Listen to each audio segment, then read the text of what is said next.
his novel, The Adventures of Huckleberry Finn, have been charged with promoting racism. Jurors, you are charged with the responsibility of listening and deliberating to reach a verdict. Prosecution, please present your opening statement.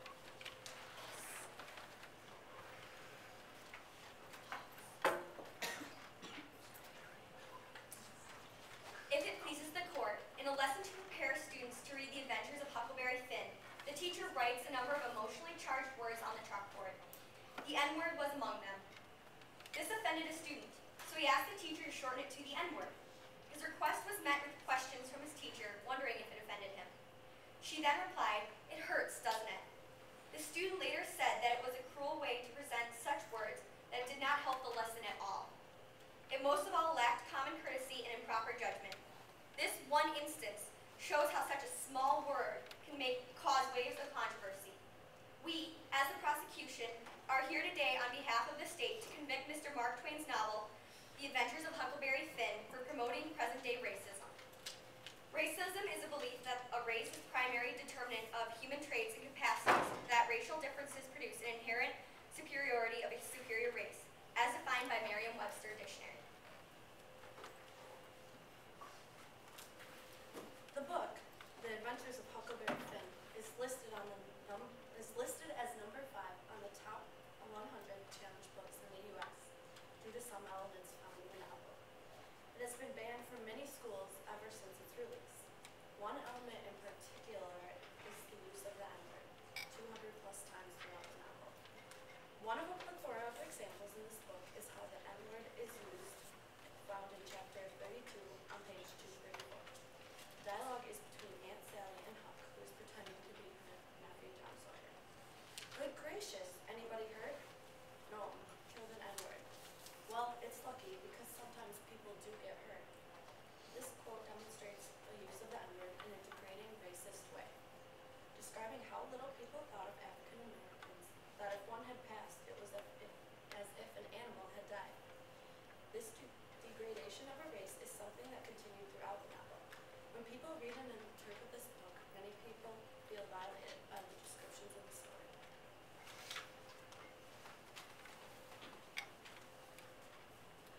Another quote that demonstrates the racism of this time period is from the African American spiritual. It states, "Roll of thunder, hear my cry, over the water by and by. Oh man coming down the line, whip in hand, beat me down. But I ain't gonna let him turn me round." This quote rings clear the faithful attitude the African Americans possessed for mere survival during this era. In the same quote, there's a reminder of the attitudes blacks had to show towards whites in most areas of the South. If they did not show it, they had it beaten into them, whether physically, emotionally, or mentally, and sometimes a combination of all three. The crude message was that you were property that belonged to your white masters, and if you forgot it even once, there were plenty of punishments waiting for you. One of these punishments was being sold to a different plantation. This separated hundreds of African American families in the South. This is what Jim feared when he ran from Widow Douglas's home. As found in the Elements of Literature 5th course, Mark Twain is a first-rate example of a regional writer whose realism far surpassed local bounds. Although he first established his reputation as a regional humorist, Twain evolved into a writer whose view of society became increasingly sarcastic. At this time it was written, it was described as realistic, but now is it controversially degrading. However, what is the line between realism and racism? Realism, as defined by Merriam-Webster Dictionary, is a concern for a fact or reality, and reduction of the impractical and visionary. What is ironic about this definition is that realism rejects the impractical. Many then would agree that degradation and maltreatment would be considered impractical, as well as unjust. So even though we know that slavery, degradation, and words like the N-word are wrong and impractical, why is The Adventures of Huckleberry Finn believed to be a realistic novel with such a racist plot and attitude?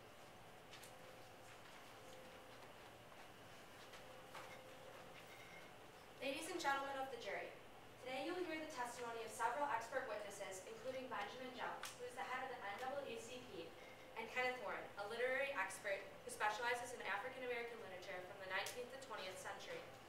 Now, people of the jury, may I ask you one last thing?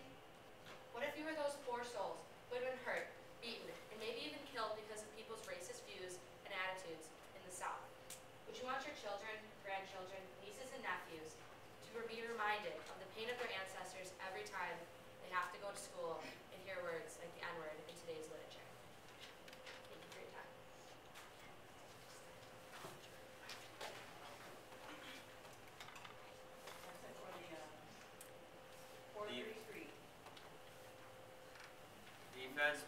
present your opening statement?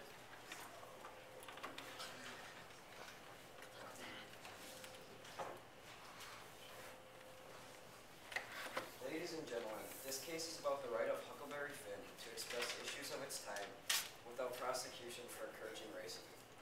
Throughout the nation, high school students are required to read this book for their English classes.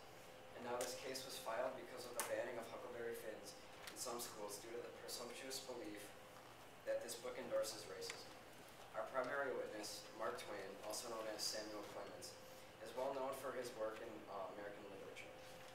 Besides the argument about racism, The Adventures of Huckleberry Finn is regarded as highly important to the understanding of American history and literature. If the jury fails to acquit the book of its charges, then they might be removing a crucial part of the student's education. Of our other witnesses, we have Jocelyn Chadwick. Chadwick is an influential woman who taught for about 10 years as a high school English teacher. She recently taught at Harvard's graduate school as the professor of English. She's acclaimed as a Huckleberry Finn scholar and has published 2 books. Both witnesses are very well qualified.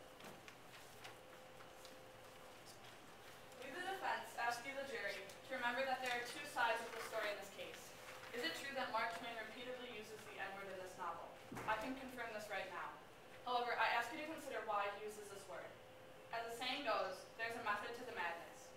During our questioning of our witnesses, we will demonstrate the method that Twain used to write The Adventures of Huckleberry Finn. Twain's other writings represent regionalism and realism. However, it is up to you to decide if Huckleberry Finn does the same. I look for you to understand the meaning of Twain's impartial writing style. He doesn't just insult African Americans, but rather the Southern population as a whole. Our most basic evidence is the book itself. Twain shows in plain words his opinion on racism, and I believe him to be a non-racist. It seems that when Twain sets Jim free at the end of the novel, he is saying that he not only believes that slaves should be free, but that they shouldn't have to fight for freedom, it should be given to them. He seemed to think that all deserved freedom despite the color of their skin. If the truth can be presented fairly in this trial, it will give the correct verdict for the client. Twain impartially writes what he believes to be facts. Regionalism and realism play a part in the way that Twain presents his story. Finally, the subtle details of Huckleberry Finn demonstrate the opinions of Americans during 1884. Since then, American opinions about slavery and racism have surely changed. I ask you to hear this trial fairly and remember that there's another side to the story about Huckleberry Finn being a racist novel. That's all.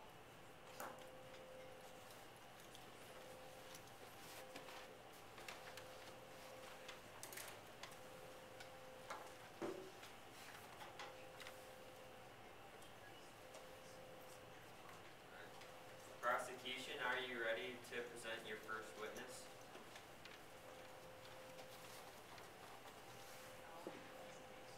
No, you're on.